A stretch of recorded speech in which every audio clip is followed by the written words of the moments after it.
El siguiente podcast es un proyecto vinculado al programa PAPIME de la UNAM y producido por el Taller de Estudios sobre Medio Oriente de la Facultad de Ciencias Políticas y Sociales de la UNAM. Hablar de Medio Oriente sigue siendo un tema desconocido, incluso dentro de la academia. Cercano o lejano Oriente, mundo islámico, mundo árabe. Son conceptos que podemos encontrar en los miles de textos y noticias que intentan hablar sobre esta región tan plural y aún insólita, por años reprimida por Occidente. Nosotras somos Jimena Rodríguez y Mónica Espinosa, egresadas de la carrera de Relaciones Internacionales y presentadoras de su podcast Las Relaciones Internacionales en Medio Oriente. Y a partir de hoy queremos que ustedes nos acompañen en esta primera temporada llena de increíbles episodios guiados por grandes expertos y juntos descubramos la realidad e importancia de esta maravillosa región. Nuestro objetivo es servir de material complementario o auxiliar a las enseñanzas de Medio Oriente para la comunidad universitaria y al público en general. Así que, ¡comencemos!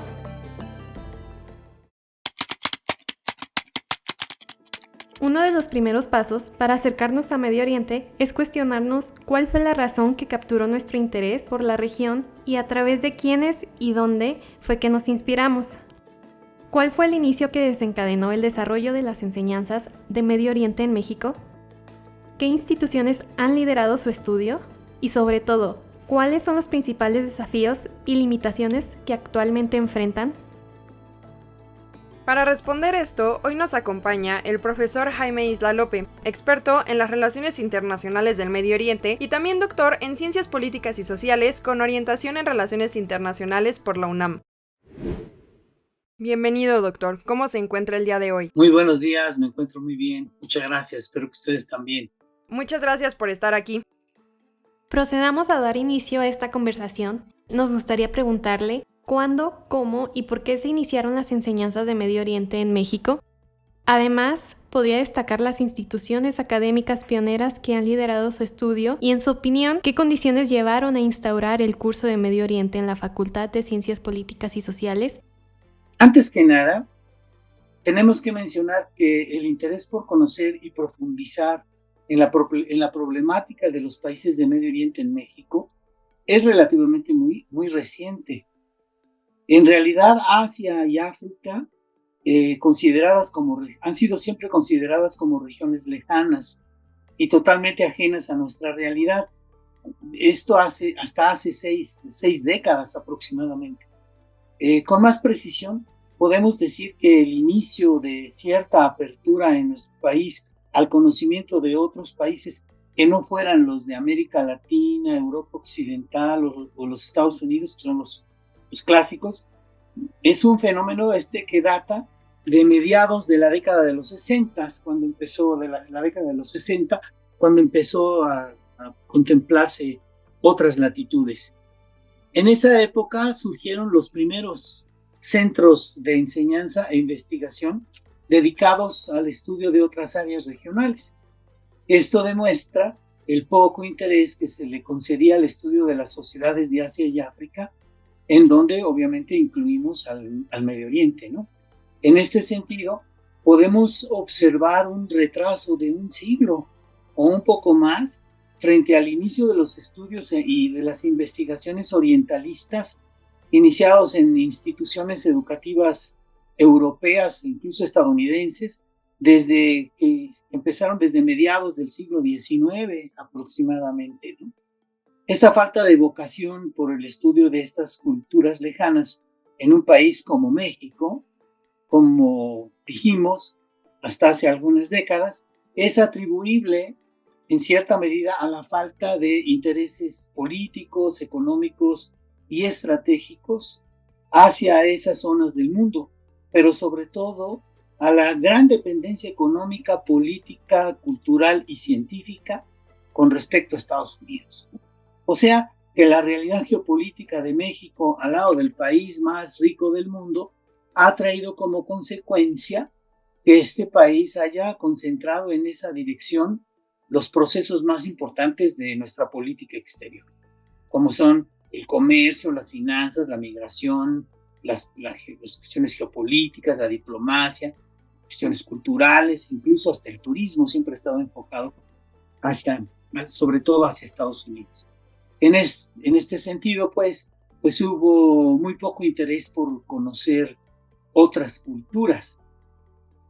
Incluso desde el punto de vista educativo, los programas desde la primaria hasta el bachillerato reflejaban, y todavía en algún sentido siguen reflejando hasta hoy, una visión eurocéntrica de la historia, en tanto que han favorecido el estudio de temas sobre Europa y Estados Unidos, relegando a otras culturas, ¿no?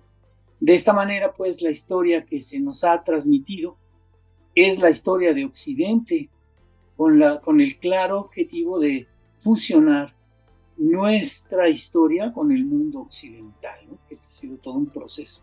En otras palabras, la historia que se nos ha transmitido en México es la llamada historia universal, que no es otra cosa que la historia de Occidente en última instancia, ¿no? Si acaso esta historia es a veces salpicada con episodios de otros pueblos, cuando estos se interconectaban con el relato occidental únicamente, ¿no? En todo caso, los manuales de historia universal que sirvieron de texto en las escuelas hasta hace poco tiempo, hasta hace no mucho, cuando llegan a referirse a otras culturas, como por ejemplo la china o la árabe, han generado distorsiones generadas desde la visión eurocéntrica, orientalista, claramente xenófoba o neocolonialista, ¿no? Ahora bien, como mencionamos, pues ya en los años 60 se empezaron a suscitar cambios externos e internos, 60 del siglo pasado, ¿no? Se empezaron a suscitar cambios externos e internos, como dije, que propusieron el interés en nuestro país por conocer y analizar los acontecimientos en regiones más apartadas, ¿no? Desde el punto de vista externo, fueron principalmente los procesos de descolonización de Asia y África, patrocinados por la Organización de las Naciones Unidas, así como el proceso de globalización que se inició en el contexto económico mundial desde mediados del siglo pasado, cuando se empezó a haber un cambio en la posición hacia la visión de otras regiones del mundo.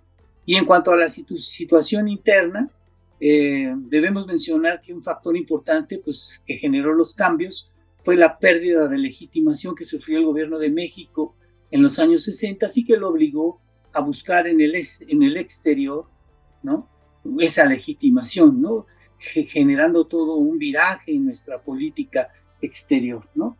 Es indudable que a partir de entonces México tuvo mucho mayor presencia en los foros y en los organismos internacionales, ¿no? Y que empezaron a profundizar notablemente también las relaciones de México con otras regiones más lejanas, como el Medio Oriente.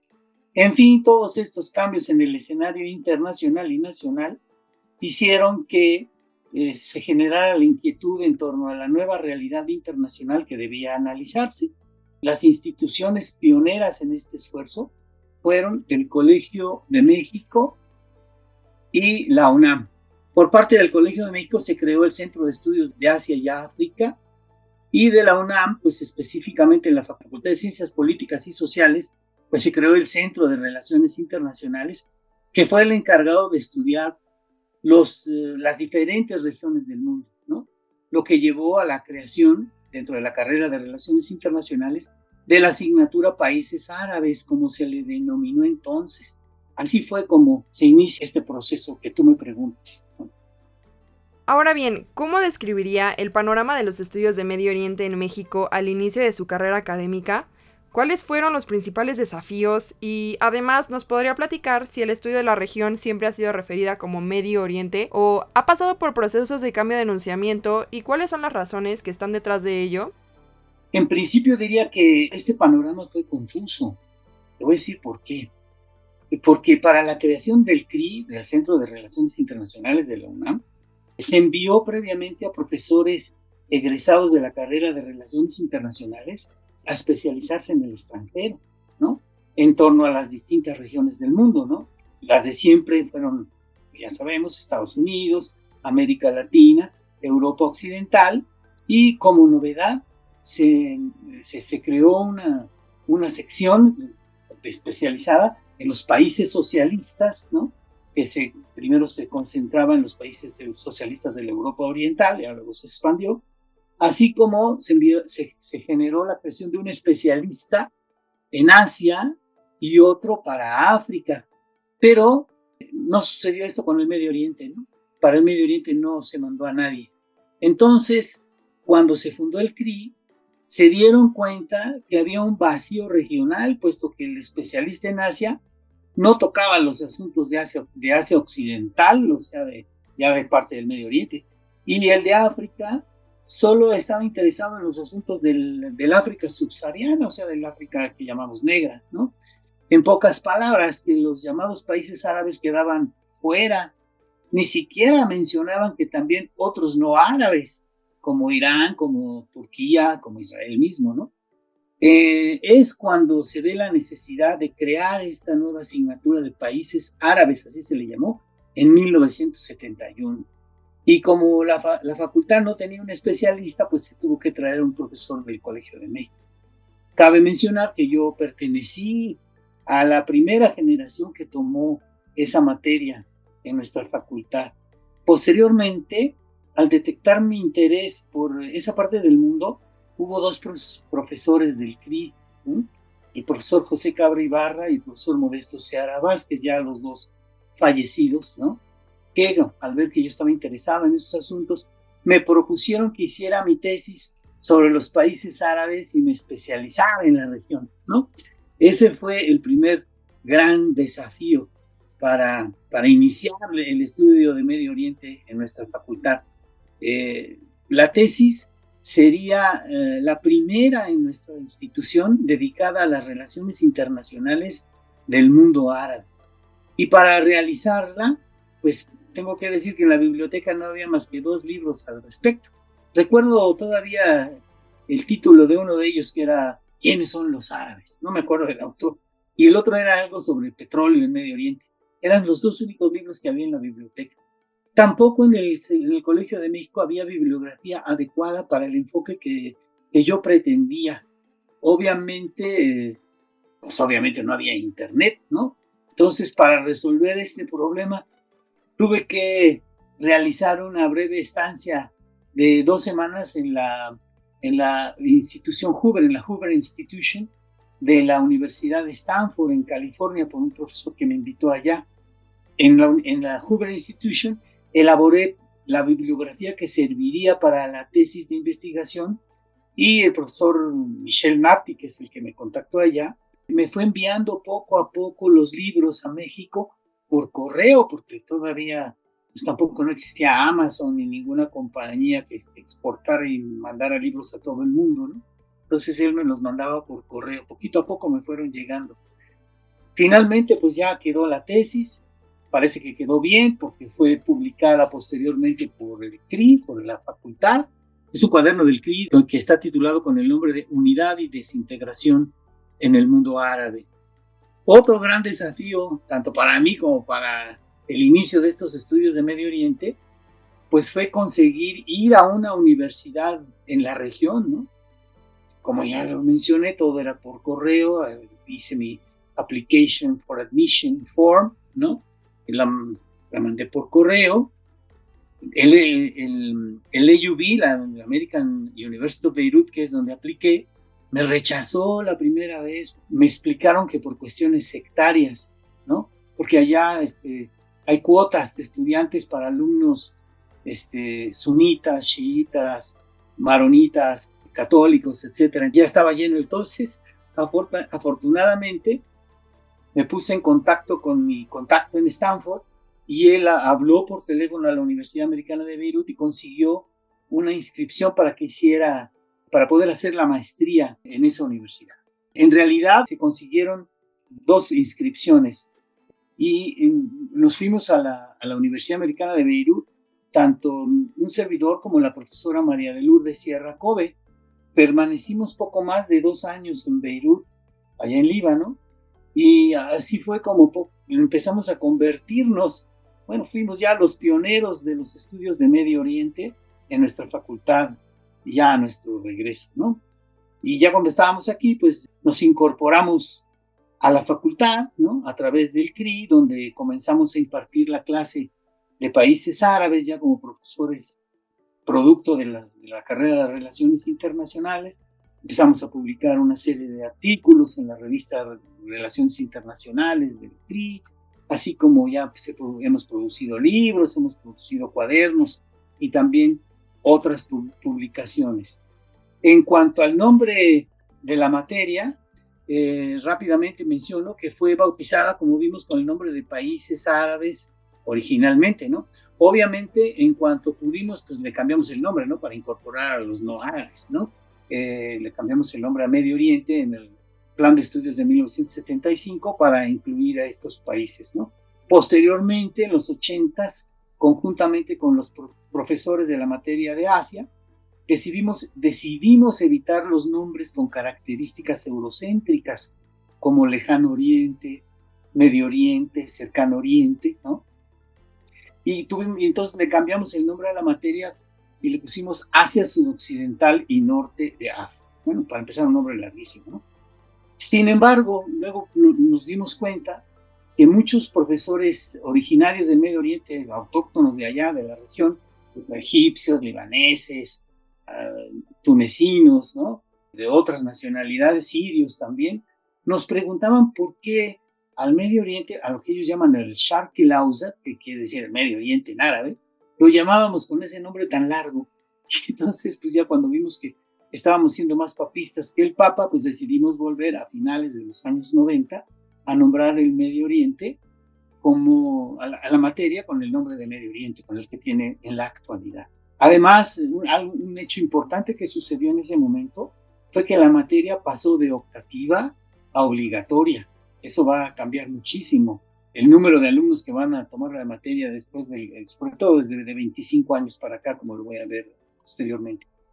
Por cierto, para nosotros, Medio Oriente incluye tanto a los países de Asia Occidental como a los del norte de África.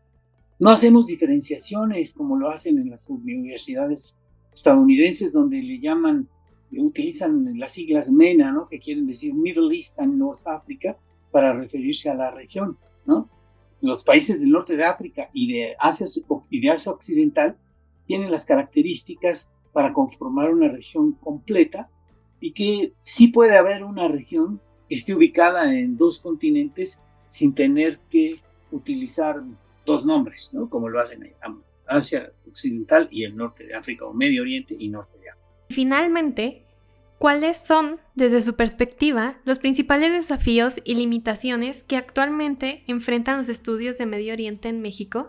En principio, pues debo decir que hasta la aparición de Internet y hasta la gran movilidad estudiantil que tenemos de unos 15 o 20 años para acá, el interés por la región era muy limitado, ¿no? Todavía seguía siendo limitado. En nuestras aulas, nuestros grupos eran pequeños, ¿no? Sobre todo mientras fue optativa. Ya mencioné que a fines de los años 90 se convirtió en obligatoria, que eso ya generó que los grupos fueran mayores.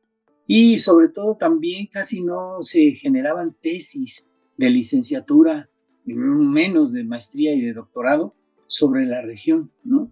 Va a ser, sin embargo, en los últimos 25 años que el interés ha crecido muchísimo, tanto en la facultad como en muchas otras universidades, ¿no? Ya muchas universidades han incorporado cursos sobre Medio Oriente, ¿no? Tanto públicas como privadas.